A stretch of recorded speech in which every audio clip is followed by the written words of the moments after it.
July the 4th is a big day in the United States, but for different reasons it's also a very significant day in Australia. It's the first day of NAIDOC week. In NAIDOC week, our Aboriginal and Islander people celebrate for a whole week the significance of our black history, of the culture, of the customs and the impact of our Aboriginal and Islander people in this country. And along with many of their friends, it's a very significant week. But the first thing that may strike you is, what on earth is a white guy doing talking about black issues? And that is a darn good question. Now, historically, in Australia, United States, in many places of the world, white guys like me have been making judgments and decisions about black people. There's a whole history of it, and one of the important themes that has come through in recent history in Australia is the importance of white guys like me not making decisions about black people, and that given equality and appropriate resourcing and autonomy, our Aboriginal and Islander people and communities can fend for themselves. They can in fact thrive. They can blossom and play a really important role in Australian culture, and in that way make a huge contribution. So they don't need me or anybody else pontificating about them, but they are extending to us, and this has been very clear in recent years. I guess you could call it the hand of friendship. They want to work with us. They want to contribute to Australian culture. And it's on that point that we can think about our own contribution. And from a Christian perspective, I think it's important to think about the whole issue of white privilege. Now, I'm conscious that the term white privilege it's a controversial term, and it can make people feel uncomfortable. Well, feeling uncomfortable is not necessarily a bad thing.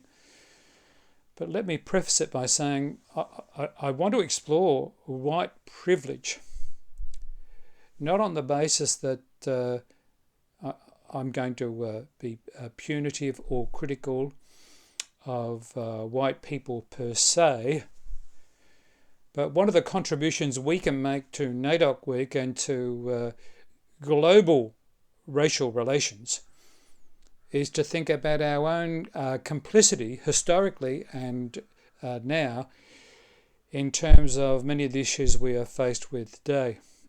Now, the interesting thing is with white privilege is it's not something that we're very conscious of. When you're white, like me, I'm a white, middle-aged, privileged guy.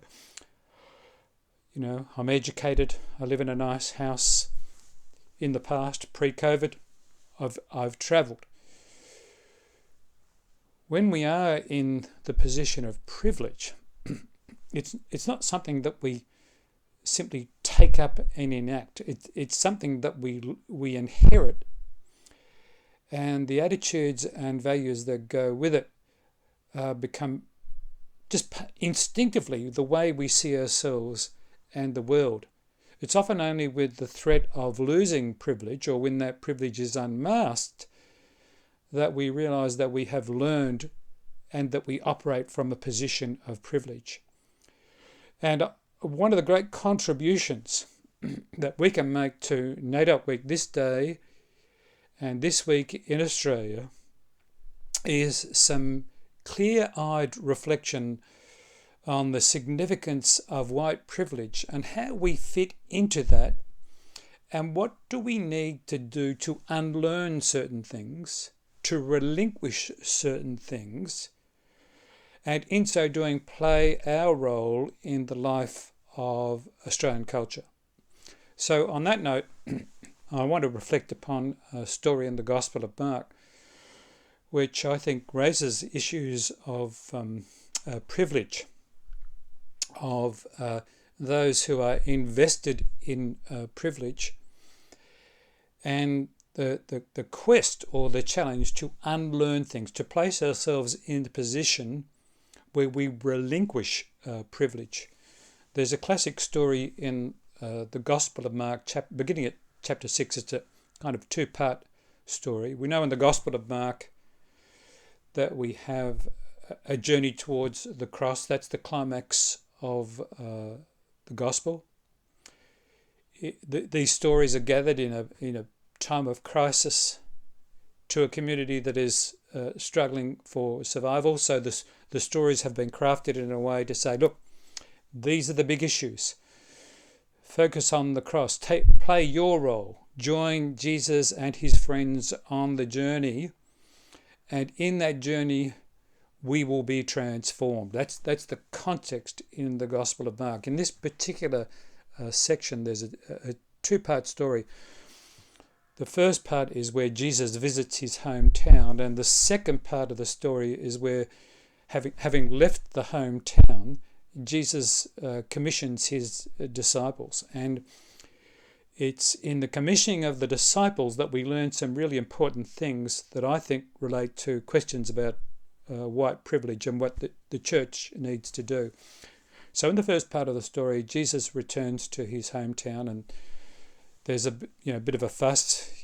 Look at this impressive figure. But the old neighbours, they don't like this Jesus has returned. They know his family, and now here is this Jesus speaking and teaching with authority, and they take great offence at this Jesus.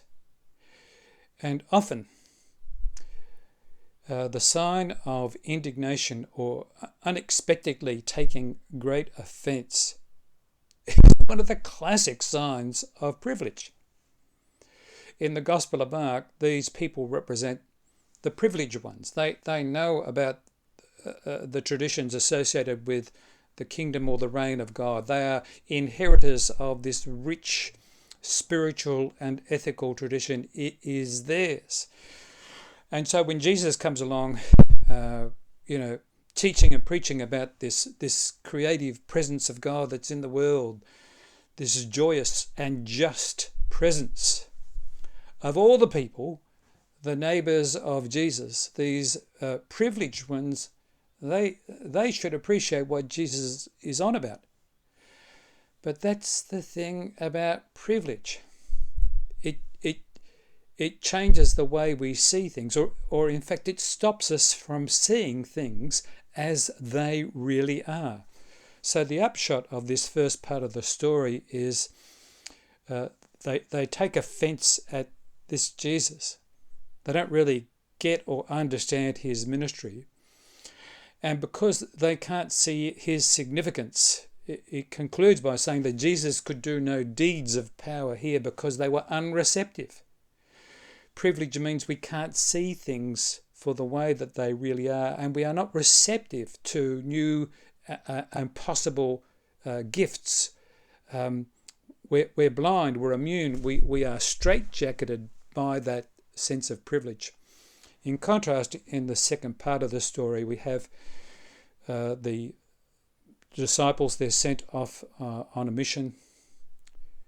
They're sent on this mission 2 by 2, travelling very light, just their pair of sandals and a walking stick. And the contrast is powerful.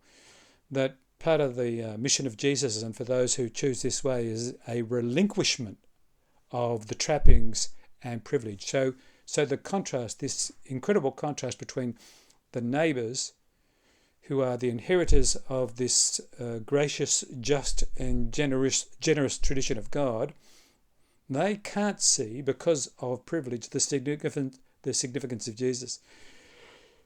The contrast then is with the disciples, who now are following the way of Jesus. They are called to relinquish all power and privilege, that this is the way of Jesus.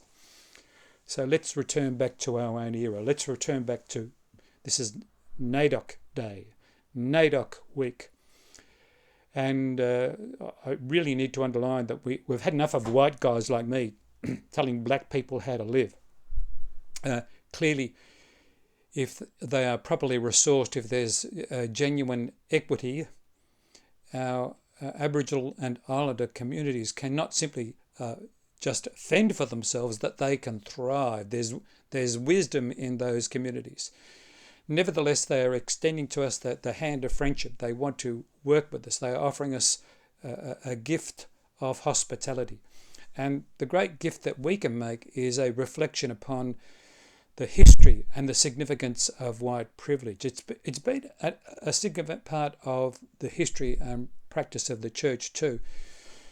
You know, most churches over the centuries emanated from Europe, and Europe arguably is the birthplace of white privilege. Europe is the birthplace of slavery and modern slavery because of the sense of European entitlement and privilege. We colonised and exploited most of the known world. We often did it inadvertently. And that's the thing about privilege. We don't see that we do have a sense of entitlement. And it's only when that's challenged that we begin to think that through. Now, the church became part and parcel of that movement of privilege. We supported the development of colonisation. We reinforced the development of racism as it began to emerge in the 15th, 16th and 17th centuries. Even the language we used, the depiction of Jesus as white, the way we construed black as evil or sinister or inferior. So for centuries, the church was caught up in the practices of privilege and power. We even presented our bishops, our leaders, in the form of sovereigns or monarchs. And in fact, many of our church leaders behaved like kings or princes of the church. So historically, the church has played its role in being a recipient of white privilege and propagating white privilege. So let's then return to the gospel reading. Let's place ourselves in that first part of the story. In many ways, historically, the church in practice has been like the neighbours of Jesus in his hometown. We were recipients of this wonderful message of divine generosity, of compassion and justice. But we were so caught up in our own position of privilege that we could not see that gift, let alone share it. In contrast, in the second part of the story, we see that the faithful are called to relinquish, to identify, to name, and relinquish all privilege and power. Now, I'm looking forward to the celebrations of NAIDOC Day today for our American friends. In many ways, it's a celebration of freedom in this country of Australia, freedom for all, equality for all. So I'm looking forward to NAIDOC Day and NAIDOC Week.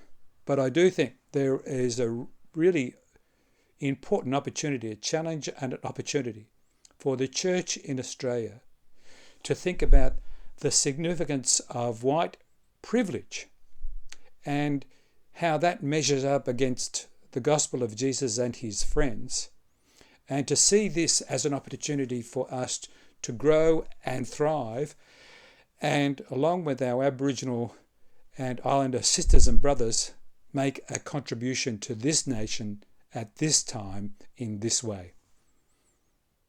In the name of God, Creator, Redeemer and Sustainer.